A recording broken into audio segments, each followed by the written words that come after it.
Did I tell you about my Albatross? Hey yo, here we go, come on. Welcome to another episode of Did I Tell You About My Albatross? I'm your host, Albi. This is the golf podcast for honest degenerates. It's like teaming up with your favorite foursome every week and diving into the best stories in and around golf. You guys ready to tee off? Let's go! We out here chilling on the right side of the green. Sip a little something and we work. We out here chilling on the right side of the green. Sip a little something and we working on. Welcome, everyone. I'm your host, Albi. And we got a special one for you today. I've got my main man, Panda. He's on the tee box here with me. We've got you, the listener. That makes 3. And then a special surprise to round out our foursome. There he is right over there. We've got a special guest with us today, John Ashton from Those Weekend Golf Guys. If you're one of the 300,000 people who tune into this guy every week on his golf podcast / radio show, he's turned a podcast and flipped it around into a syndicated radio show. I can't wait to learn more about that. Then you probably already know that John is the real deal. But for those of you who don't know, wait till you hear more about his story. It's fascinating. He was a very successful and popular broadcaster / radio personality. Then was inspired to start a golf-related podcast, a podcast about something he loved, just like us, golf. What's great about this, and the reason that I was so excited to have you on, John, is because you guys really focus on what we're focused on. It's not like your typical golf podcast that's hey, what's on Jordan Spieth's mind? When's Tiger coming back? There's some of that, right? Just naturally because it's a golf podcast, but it's not the focus. It's more of the super relatable moments in and around golf and the most hilarious stories. And that's exactly really what our show's all about too. So again, we're excited that you joined us. Thank you. So real quick, before we tee off, I asked my producer not to tell you too much about us, John. I wanted there to be some allure, some romance to this whole relationship that we're getting ready to kick off here, right? Okay, real quick. Do you know why we call our show Did I Tell You About My Albatross? Or have you heard about this lucky albatross shot? I haven't heard the Albatross story. No, I'm sorry. I apologize. You're about to. Okay, so the year's 2020, and we're at our member tournament here in Tampa, Florida at Carrollwood Country Club. And it is a hot day, John. We were pretty burned out. Not Panda and I played with someone else at the club, but it was hot. My buddy and I, we were all over the place that whole weekend, really. We had no business even being in this thing. But we come up to the 18th tee, which we finished on. It was a shotgun. So we finished on Pine 1, which is a par 5. I hit a great drive, which I'll say that like I'm not bragging. I'm saying it was unbelievable. I hit a great drive because I was all over the place that day. I had no business getting in the fairway, landed in the fairway, 247 out, take a 3-wood out, and I hit it, and it goes in. Now we have 2 buddies that were waiting for us at the green. And I knew I hit a good shot. I didn't know it went in. We go up there. My buddies are like, hey, man, did you hit a good shot? I said, yeah, I think I hit a pretty good shot. Well, it went way over the green. So I'm starting to look for this thing for like a good 5-10 minutes. I can't find it anywhere. Finally, I'm like, where the hell is this thing? Where's this ball at? I'm looking for it. What are you talking about? I thought I hit a good shot. I turned around. They said, dude, it went in the hole. It went in the hole. Geez. And I'm like, and obviously we freak out and everything. That's not even the crazy part. The crazy part is we go in to turn our scorecard in, and we realize that going into that hole, I was 3 shots back from the leader. So with that walk-off albatross, we tied for the win of the tournament. Oh, And so John, all right, so you can see this guy, he's completely zoned out. He's heard this story hundreds of times. My wife, I swear if she hears me tell it one more time, I'm getting a divorce. Like, not by choice. She's going to leave me. My kids can't stand it. 3 and a 5-year-old, they're like, Dad, we can't take it anymore. Just please.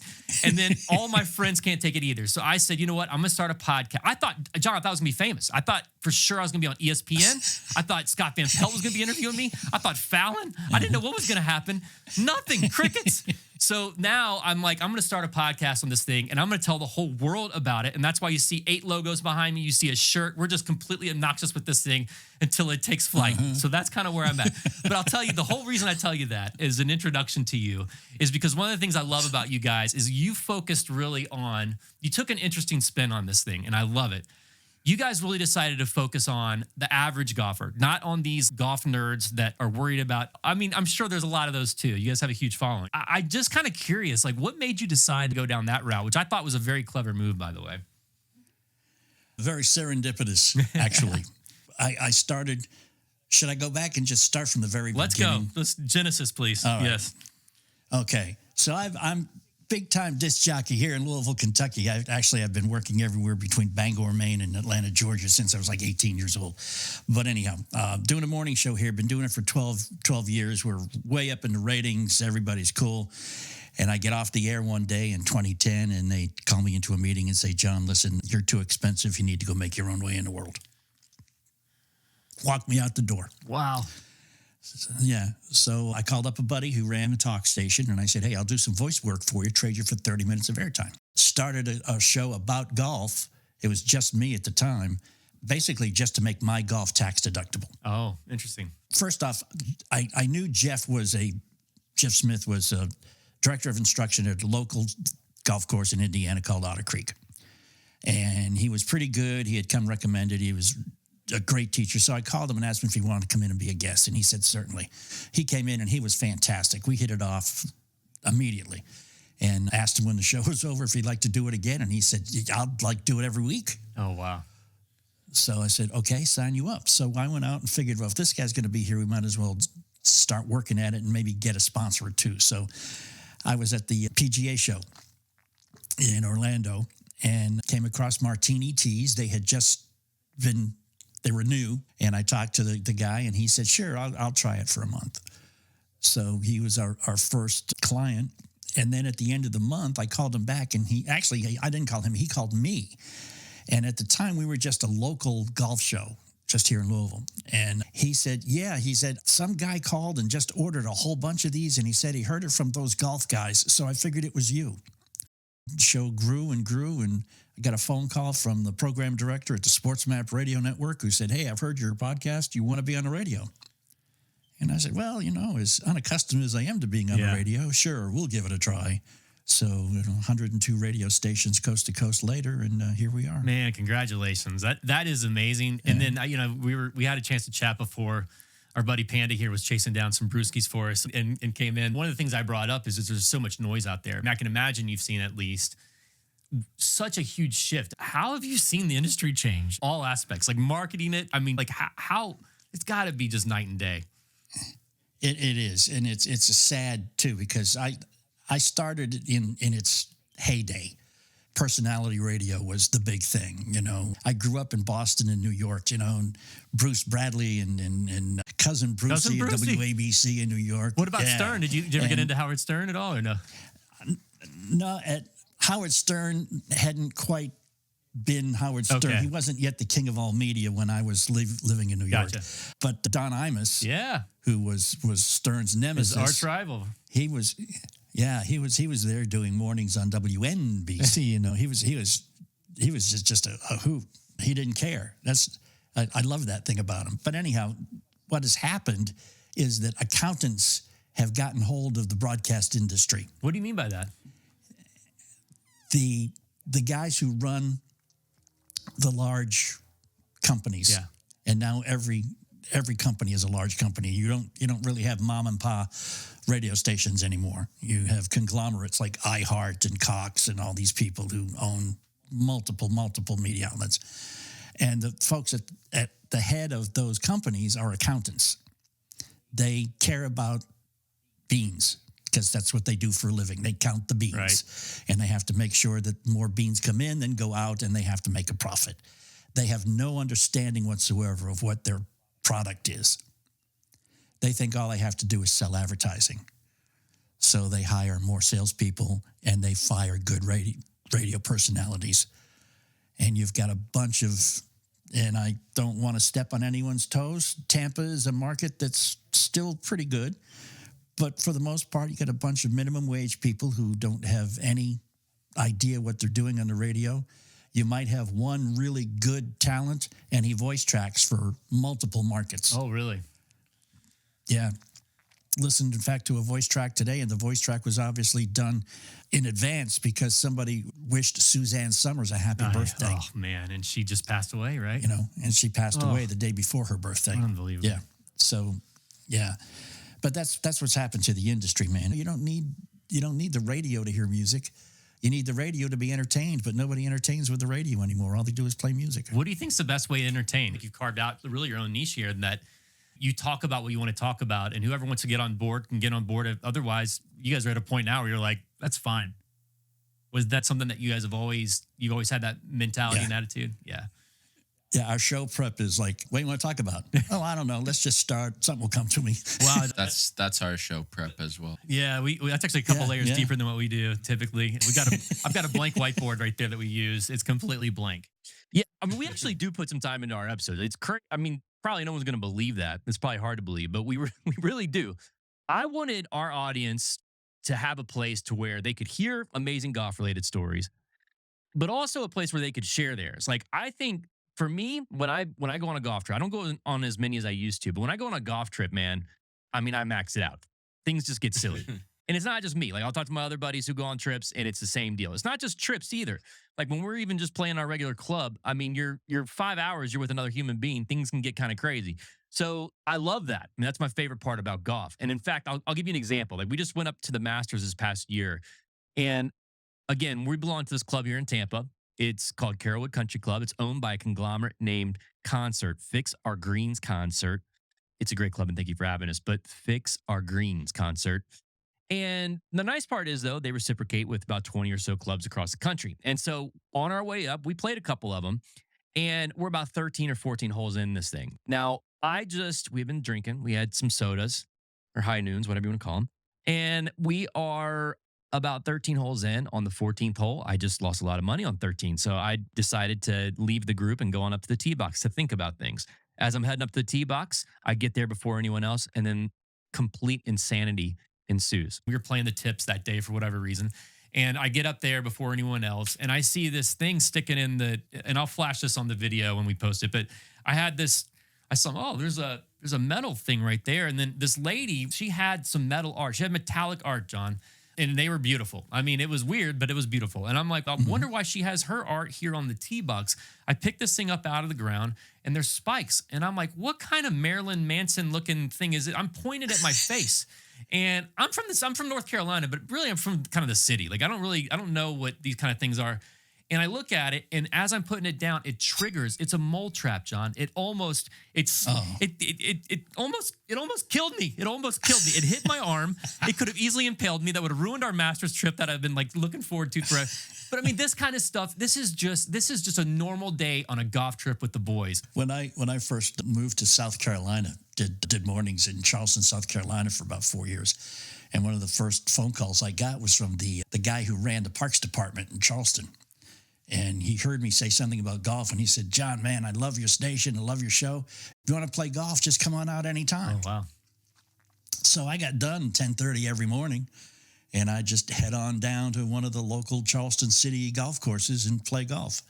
And I was getting, relatively good at the time.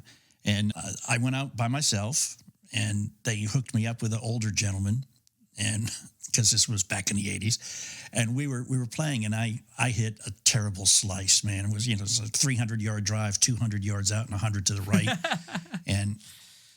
and I asked the guy I was playing with and riding with, and I said, sir, did you happen to see where my ball went? And he smirked a little bit, and you're talking to the kid who grew up in Boston and New York, okay? And he smirked a little bit, and in his great, classy Charleston Southern accent said, yes, I did, son. It's right over there next to that gator. Oh.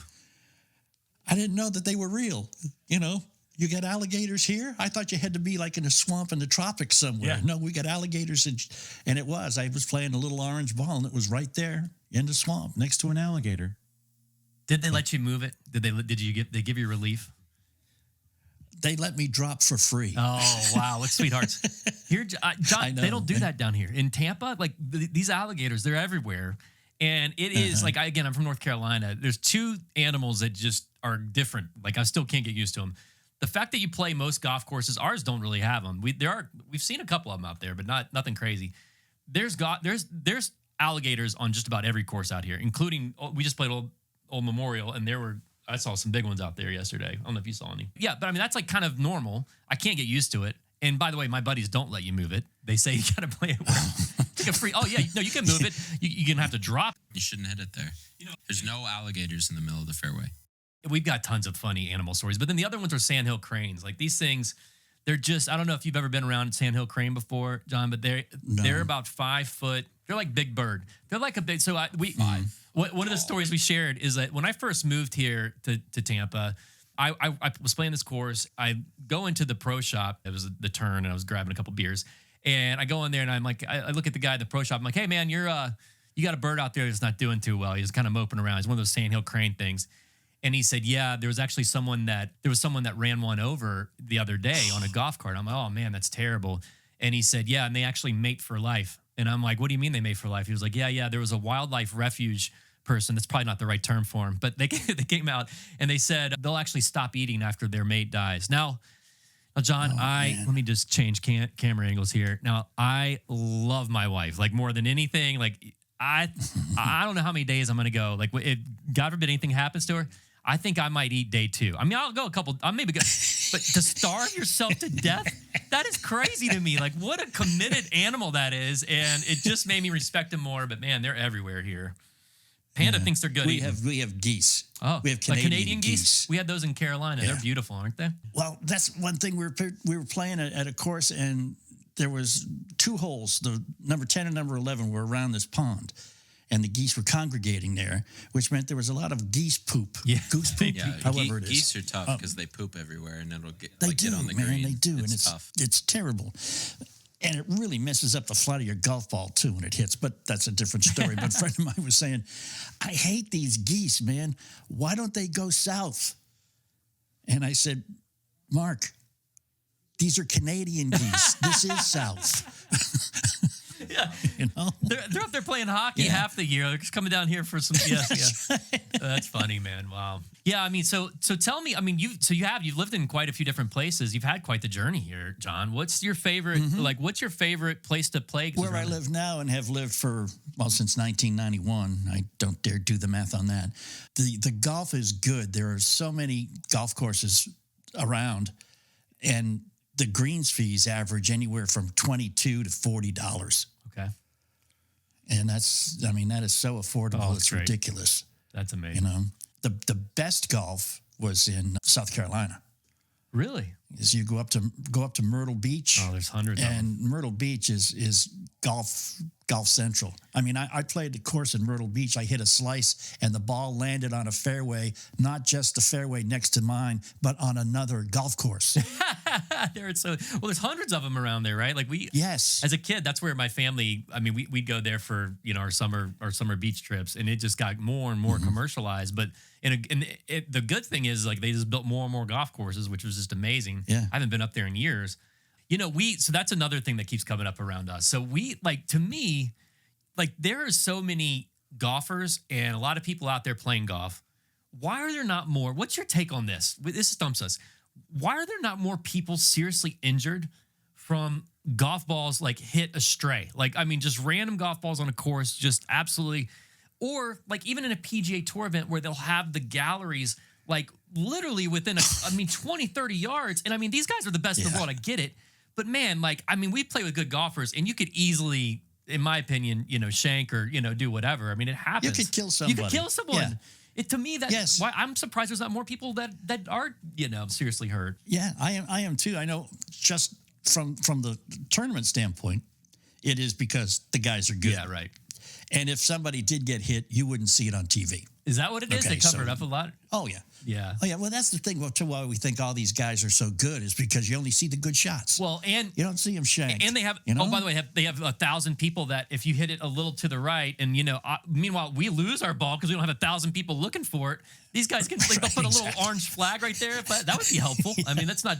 It would be, wouldn't it? I think we should have marshals on every hole, just for all of us. Well, we want less people out there, John. We don't like slow golfers, man. It just drives us crazy. So. The one that I like is the guy who just hit a 190-yard drive, and he's 250 from the green. Yes. And he sits there and waits for the people to leave the green before he takes his next shot. Yeah. I used to really get really bad when I played with people I didn't know, or I had people I didn't know watching me. Yes. I got very uptight and had a few sessions with a sports psychologist who explained to me that your brain does not understand negatives. So if you say, don't screw up the shot, don't top it. You're telling it to screw it up. You're telling it exactly. That's why, people say that water hazards have magnets for golf balls. It's because most of us will sit on the tee over a water hazard saying, just don't hit it in the water. Well, that's exactly where it's going to go because you've just told your body what you're on. I'm in sales and I'm a firm believer in all of that. Like, I mean, thoughts become things. And to your point, it doesn't understand negative. I don't know if Panda does this or not, but Jeff, when he has like a competitive student, a college player or a high school player, he'll work on them with trouble shots, how to recoup from a trouble shot, right? Yeah. And he'll take them into the woods, drop a couple balls and say, get out. And he said, inevitably, they have no problem getting out. But if they hit it into the woods, they have problems getting out because they have the anger from the at last themselves of hitting it there in the first place. Wow. They can't let it go. Yeah. Yeah. So that's one of the things he teaches people. And he explains also that the game of golf is the simplest thing in the world. All you have to do is hit the ball in the middle of the club face. Well, that's what the way we end our shows is, hey, golf's easy. Fairways and greens. Just think fairways and greens. If only it was really that easy, right? Have you ever had a hole in one, by the way? No. Well, yes. Oh, I asterisk. I did. I don't want to try to compete with your stories. Oh, please. No. But it was in a scramble. Okay. And we had paid the stupid money. The mulligans money and for stuff? the extra, for the mulligans and for, being able to hit from the women's tee and the string and all that shit, And this was a tee off from the woman's tee. And it was about, I'd say probably a 230-yard hole from the woman's tee. But it was a par 4. It wasn't a par 3, it was par 4. And it was a hump. I couldn't see the green. I had to check and see with kind of what tree to aim at. And I just hit, I just hit hell of a drive. I mean, it felt good. It was one of those, you didn't feel it. It just, it just flew straight. And we were looking for it when we got to the green because we knew it should be pretty good. We started looking like 20 yards in and couldn't find it anywhere. And there was a maintenance guy on a tractor on the hill. He goes, "Yeah, looking for your ball, son?" I said, "Yes, sir." He said, "Check the hole." No way. Yeah. So you have an And it was in the albatross. hole. Yeah. That's an albatross, that's legit. John. Yeah. You're in the albatross club, I man. know. I mean, I got a little weirdo with this whole. I got into it with the stats. Do you know what the odds are on an albatross? Off the top of your head.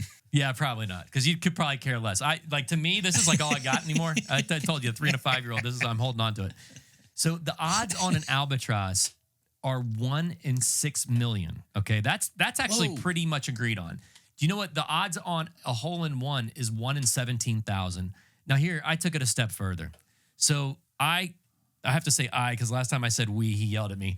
I hired a data scientist to figure out what the odds are on a albatross as your last shot in a golf tournament to win it or to tie for the win. To be in a predicament where you're 3 shots back going into the last hole of a multi-day tournament and you make an albatross. This data scientist, it took him 3 weeks. I mean, he was losing, I just picture like Einstein back there, like I can't even do the math, sitting there like in a fetal position, but finally he figured it out.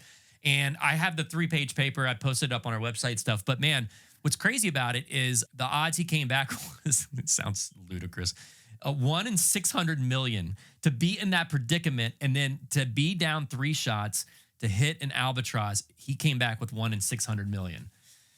And that day you did not go buy a lottery ticket? I did not. So it's funny you say that because no wonder you haven't won yet. I know. Well, they said that the Powerball is 1 in 320 million. I could have won the Powerball twice, John. And everyone's like, well, would you rather have the albatross or the Powerball? I'm like, are you crazy? Of course the Powerball. I mean, I'm not an idiot. Like, it's a lucky shot. I get it. But anyway. I can buy an albatross if I win the lottery. Yes, exactly. I feel like you guys have a great mixture where you'll go down these little tangents. Love the basketball tangent in your last episode, by the way. I'm a huge basketball guy, and I'd love to talk basketball with you at any time. He is too. Yeah. But you have a really good combo of that. But then you also have a really good dynamic where you still touch on these golf stories that they're pretty moving. I mean, like I told you, that one that you shared with the Corn Ferry guy. I don't know if you heard this one, but the one with the Corn Ferry guy that lost his tour card. It was lift clean in place, and he dropped it to get it back, and it rolled toward the hole, so he had to pick it up and put it back. I mean, there was a rules guy with him that didn't say anything. He picked it up and he just placed it. Well, the rule says, Rule 327-14C or whatever, that you have to attempt to drop it twice before you can place it.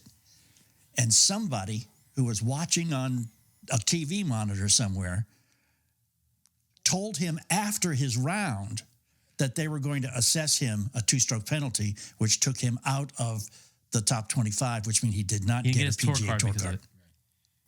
You're okay with that? I don't know that you want me to answer that. He's a blue coat, John. He's a blue coat. He's the PGA blue coat or USGA. What a heartbreaking. There was a rules guide there. The rules guide That's what makes me mad. I get it's a rule, but I mean, that to me, like, it gave the guy no competitive advantage. And to your point, John, there was a rules official there. Like, I feel like if there's a rules official there watching you, here's the thing. Do you know how many penalties in the NFL or even in a basketball? Name a sport where they miss the call and then someone can phone in from home and be like, hey, man, you guys missed that call. And they're like, you know what? We got to go ahead and reverse that because someone phoned in a call. We missed that one. I mean, you ask any lineman will tell you that there's holding on almost every play in the NFL. Yeah. Some of them get caught. Some of them are blatant. Yeah. Some of them not so much. Oh, man. But I've seen holding that nobody's called. Right. I don't get to call in. And where do these numbers get posted? I mean, how do these guys that are watching know who to call to say, hey, that's a good Where is the phone number? We should put that phone number up on our. We're going to put that phone number up on our. Give them the wrong number. That'd be great. A couple things that Jeff has done for me, though, if you look, like, because I've played golf with him a couple times. One time he laughed a lot and then started getting serious about helping me. But you've done that with me.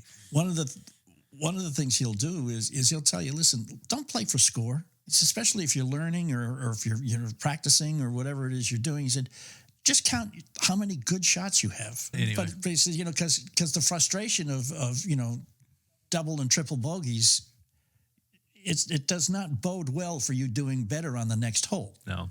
We've got club throwers at our place, John. We've got we have some epic club throwers. I'm talking about, there's one guy who I love. Shout out to Johnny Mack, one of my favorite. He's our most loyal listener. He's one of my best friends here at the club. This guy's got a frequent shaft replacement card. So you go into the local. Have you ever heard of this? You go into the local place to get his club reshafted, and they're like, oh, then they punch his little card, and after 10, he gets a free one. And he's burned through several of these. It's crazy. Jeff's like he's one of the top. Is he one of the top 100 PGA? Yeah.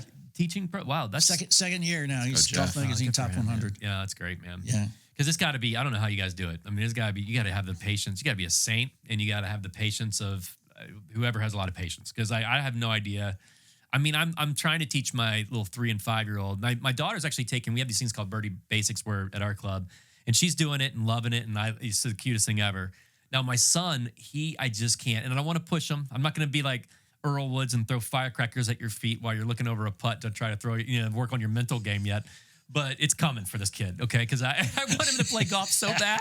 Like, I just want him. I cannot wait for that moment to be out there and actually play with him. So, we're a little different in the podcast format. We've got so they try to rein me in here. I love the silly. I love absolutely the silliness of golf. And I love silly questions. They're a little random. This is going to be probably a little outside of the norm of what you and Jeff might cover. But let me tell you our sweet spot here. One of them is this question here. Can a human being, I'd love to get your opinion on this. Can a human being eat a golf ball and survive? It's a good one. Can a human being eat a golf ball and survive? Any golf ball? Has to be, one of the modern ones, not like one of those, what do they call them?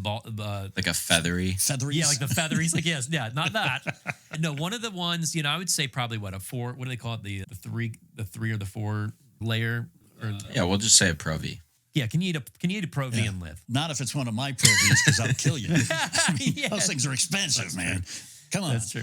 No, I don't think anybody could. I don't think you could chew one. Yeah. And if you did, I'm not sure those polymers would. It's going to take a lot of gnawing. I go back and forth with this. This is one of these things. Like, these guys are like, they're waking up early to watch the Ryder Cup. I'm already up because these kind of questions run through my brain. I can't fall asleep because I keep trying to run the scenarios. And I'm thinking to myself, Shaquille O'Neal, huge esophagus, huge throat. Like, if this guy can get it down, because you got to figure it out, you guys. Well, anyway. So that's one of the questions. The other Well, question. you didn't say swallow. Now you said eat. Oh, so sorry. Okay, if you can swallow. We'll let you swallow, right? Yeah, can you get it down? Can you get it down and live? Yeah. So I don't know. We don't have to I tackle don't that know one. if it would kill you coming back out or not, though. That's my thing. I think it's worse on the other end. I Yeah. think you can get. I'm a firm believer that you can swallow a golf ball. John, we've asked this so much. We may actually do this for subscribers. Like that's how. We may have to get a paramedic on Yeah, site. we're gonna make a Good big luck deal. with that. People swallow swords. That is good. You had a good point there. Yes, they do swallow swords. They do not digest them, however. Joey Chestnut, the hot dog guy. I mean, that guy can probably do it. I don't know. You know, the other question that we came up with. You actually came up with. Just tell them. You'll tell it better than I can. The one-armed bandit. We had a scenario come up where somebody was hitting a right-handed golfer had injured his left arm, Like a scratch player, like a good player. he could really only hit balls with one arm, but he was practicing a pretty religious amount. And he said, I think I can break 40 with just my right arm playing golf from the red tees, from the most forward tees. And I said, I bet you can't. And on top of that, I bet I can throw it into the hole quicker than you can. And so we decided to go play 9 holes and figure out a definitive answer of who can get it in the hole in the least amount of strokes. One person throwing the ball or one person playing with just a arm. Just one arm? What do you, just based on that right there? Now, we've only played 9 red tees. We played 9 holes. The tees are like 2,800 yards. He practiced for a few months. He did. Yeah. Who do you think wins that one? Who you putting money on? Who you putting money on, John? I'd go with the one-armed golfer. The one arm with the stick in his hand, or the woman club. Okay. With the club. Yeah. Yeah, I went back and forth with this forever. It took me a couple months to get these guys to finally do it. That guy fell out, by the way. That guy's a wuss. But our other co-host was good enough he was like, all right, I'm gonna practice for a few weeks, and he did. And he's also a good golfer. I mean, they're like a 1-2 handicap. And so we just did it. One day I actually bought a drone for this. I bought a drone. I had the video. I've got multiple camera angles. It takes, you know what stinks about doing a lot of video and camera angles? It takes a lot of editing. And it's taken me a couple months when you don't know what you're doing. It takes a couple months to me to do it. It's getting ready to come out, but I'll spoil it for everyone just because I want you to have the answer. But and I went with you. I said the guy with the club, he can hit it further. But Panda pulled it off with 1 hole to spare, and he was the thrower. So I will say though, when you putted, you kind of like leaned forward. I don't know if you saw Bozo back on the Chicago WGN. You remember that Bozo show where he they had him in Boston too. Okay, yeah. So then if you remember, one of the things, my favorite game that he did, he had this is way before Panda's time. He would have these ping pong balls and he would throw them into the bucket, and then you'd win toys and prizes and stuff if you did that. So that's kind of how he did the ball. He would lean over. He would put a little thing down. He would lean over, and then he would roll it in. And, the rule for putting was my feet couldn't move, and I held on to that. But I did close him out 1-up. He did close him out 1-up. As the thrower. And my whole thing was I'm never going to throw it into the water, and if I throw it into a sand trap, I just toss it out. A one-armed bunker shot is not a whole lot of fun. Yeah. No. He does have an advantage off the tee. I can't throw it as far as he could hit it with a driver. This guy can throw a golf ball about 100, what did you say, 110? 110 was the max. It was unbelievable. You got to see, I'm going to send you the video. It's unbelievable how far he can sling this thing. But they have a one-armed golfer tournament. Do they? Interesting. Yeah. Yeah. Like what now, are these people that actually are like are they disabled with one arm? Yeah, they've lost an arm somewhere and they can only play with they only have the one arm to play with, but they still play. Oh, and I've actually played with someone like that and he beat the hell out of me. That's for sure. He was an amazing golfer. Like he was just, literally was like a 2 or 3 handicap. He was really good. Yeah. Guys who do it because that's all they have do it very, very well. If you're up against a real one-armed golfer, not just somebody using just one arm, I bet you would have lost back on the 3rd hole. Now this is going to lead to another story, and this is one that I love this story so much because the underdog. I'm a big underdog guy. So this guy he had a prosthetic leg, and I won't say who told me. I don't even know if I can share this, but I'll share with you kind of the broad details. It was actually the Michael Jordan. This is getting pretty specific. Actually, Michael Jordan's tournament out in I think Salt Lake City or one of those places. And it was a 2-day tournament. Came down to the last hole. The two guys were playing these other two guys in the last group and came down the last hole. They hit it to drive. The one guy ended up being in the bunker. Now this guy just happened to be, he was playing in a regular tournament. He just happened to have a prosthetic leg. He was just a good golfer with his prosthetic leg. Like that was, you know. So, but he had a bunker shot and it was kind of an awkward stance. And this guy got up there and he needed a par. If they got a par, they would have won the tournament. Gets up there, couldn't figure out the stance, takes off his prosthetic leg, puts it in the cart, hits an amazing like bunker shot with one leg. It goes 3 feet from the hole, knocks it in, not only for par, I think for birdie to easily win.